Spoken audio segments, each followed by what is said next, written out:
All right, so we're working Oscar. We're doing a couple things today where we're working a lot more off-leash stuff, as well as in a second here, you're going to see Alexis walking by with her dog Maki. So a couple things. I want you to be able to have a little bit more off-leash reliability with Oscar in the presence of distractions. And so here, before Alexis comes down the street, I'm just getting him a little bit primed, getting him a little bit dialed in, having him heel with me, having him down, making sure he's listening to the commands and not just trying to guess what I'm saying. And so I'm holding a long line, but a lot of it's dragging on the ground because it's about 10 feet. And so he's got to learn how to maintain this heel position without feeling that leash pressure towards me, whether that's from the slip lead or just on the flat collar. I want him to be able to find the heel position simply with just me giving him the command.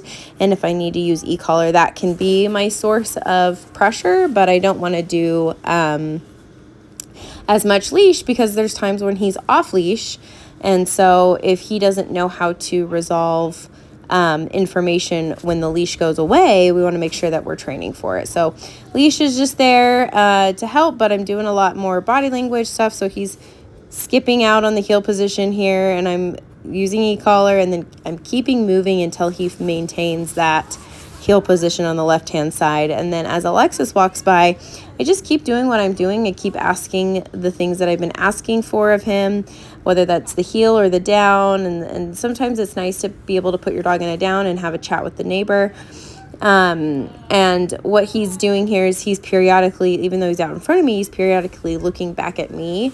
And when he does that, I come in and I pay him with food. He still needs to maintain that down that I put him in, but he is checking in, and that's a really good sign because we have something that's competing with the value of my treat, which would be Maki, which would be another dog, which would be like a social thing for him where he could want to run up and go say hi to other dogs.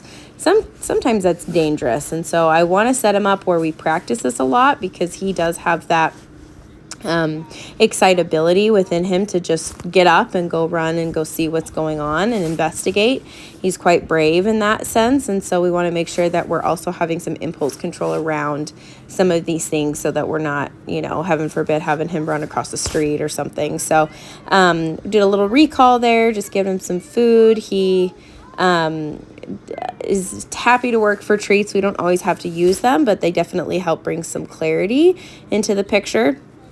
And then Alexis and I decided to do a little bit of greeting where, let's say, like you're wanting to go shake somebody's hand and you don't necessarily want your dog to go up and greet the other dog. And so there's some safety in this.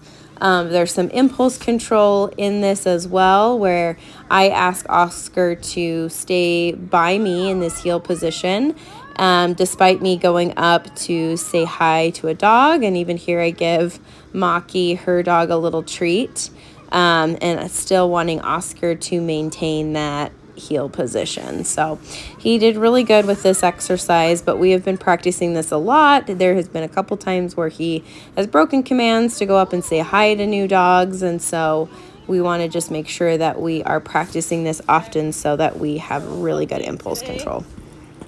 We can make a cute little reel.